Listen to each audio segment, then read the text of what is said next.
99 పైసలకే భూములు ఇవ్వడం అనేది తప్పేంటి ఒక ప్రశ్న వస్తుంది సార్. తప్పేంటి సార్? నేను ఇస్తాను. అరే మీ తాత సంపాదించిన ముళ్ళ ఇంటి నువ్వేంది ఇవ్వడానికి?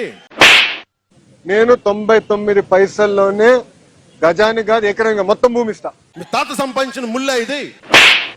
అంత ల్యాండ్ బ్యాంక్ వైజాగ్లో గవర్నమెంట్ అలాట్ చేస్తున్నది సిబిఎన్ గారి ప్రైవేట్ ల్యాండ్ కాదు కదా, అది పబ్లిక్ ల్యాండ్.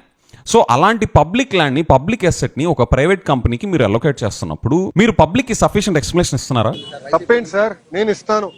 అసలు ఉర్సా క్లస్టర్స్ అనే కంపెనీకి ల్యాండ్ ఎలా అలొకేట్ చేశారు? నేను ఇస్తాను.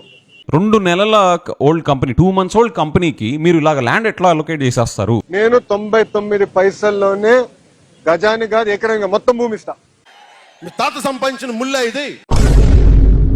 రూపాయికి ఇడ్లీ వస్తుందో లేదో నాకు తెలియదు, కానీ రూపాయికి చంద్రబాబు నాయుడు గారి హయాంలో తన బినామీలకు మాత్రం 3,000 కోట్ల రూపాయల భూములు మాత్రం ఇస్తారు.